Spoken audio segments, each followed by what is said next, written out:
After the massacre in Nice, several European countries tightening security on their borders with France. This coming with the White House on track to reach its goal of admitting 10,000 Syrian refugees by September. So far this year, 20% of the refugees are adult men. None of it sitting well with Donald Trump. We can't let people from terrorist states and all of these people pour into our country because, you know, it only takes one or two people to create havoc. And we're allowing thousands of people. We have no idea who they are. To Dr. Zuhdi Jasser of the Islamic Forum for Democracy and former Homeland Security Advisor Fran Townsend. Dr. Jasser, I'll start with you first. You don't like what's happening right now, and you think we need to change our policy as far as admitting these refugees, not just admitting those refugees and Syrian refugees into this country. We're accelerating the process at this very moment.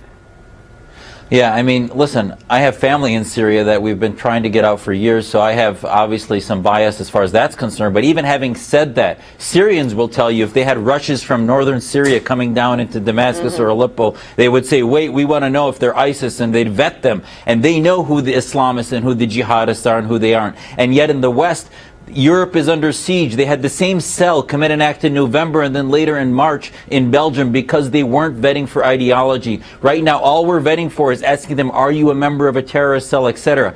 No one's going to answer that yes, but if we vetted them for the ideology of Islamism, jihadism, do they believe in the caliphate? Our Muslim Reform Movement has a declaration that's a simple 2-page declaration where if we began to use that type of ideology to vet, it would begin to make us safer. It's not foolproof, but it would begin to make us safer and move away from this nebulous countering violent extremism to countering violent Islamism. So should we change the way we're doing this, as Dr. Jasser's suggesting, Fran, or is there a need to halt our program right now? Well, we for sure need to strengthen the vetting process. I'm not sure Dr. Jasser's sort of template, why we think they're going to be any more honest answering that than any other questions that are going to be asked. Look, this is really hard. You have very little information about these people, and you do run a risk. You know, it's interesting. France and our allies in Western Europe are at much greater risk for this because they've sent more people into the fight, as it turns out. France is the #1 country in Western Europe in terms of point of origin for foreign fighters.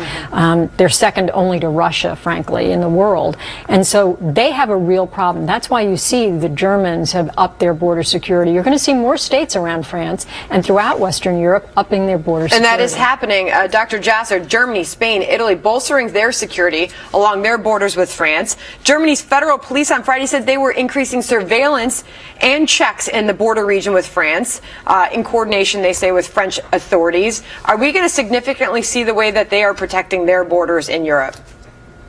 Well, what are they bolstering, though? I mean, if you're not countering and identifying the precursor ideologies, the fact that the San Bernardino shooters and terrorists were actually looking online at the Huda school of Salafi jihadist ideology. Omar Mateen's father was a Taliban supporter. These types of non-violent Islamist ideologies should be on the radar of Homeland Security. And as long as they aren't, we can tighten up from here to eternity, but we're not going to be able to, it's always going to be a post-mortem analysis until we start giving our Homeland Security the tools they need through countering the ideologies that are the precursors to the violent terrorism that ends up creating these monsters. Otherwise, you know, the Chattanooga shooter 3-4 days ahead was talking about establishing Islam in the West. That should have been a trigger to Homeland Security. Unfortunately, we're not looking for these things. We're just waiting for the violent part, which is always too late. In the political response to this attack last night, we heard Hillary Clinton on O'Reilly calling for an intelligence surge. Okay, a lot of people trying to figure out what exactly that means, but analysts do say longer term, better gathering and sharing of intelligence by European countries is crucial for preventing attacks like the one that we saw in Nice last night, Fran. Absolutely true. Interesting that Secretary Clinton would have said that because it was during her husband's administration where, you know, this was the peace dividend out of the end of the Cold War, where they decimated the resources to the intelligence community, and it was during the Bush administration that we had to rebuild it post 9/11. And so I agree with her. I think you need more intelligence gathering and more information sharing to be effective at disrupting and preventing these things, as opposed to what, as Dr. Jasser rightly says, and that is we've got to get out of the business of postmortems and try to prevent them. All right, Fran Townsend and Dr. Zuhdi Jasser, thanks to both of you for being here. Thank you.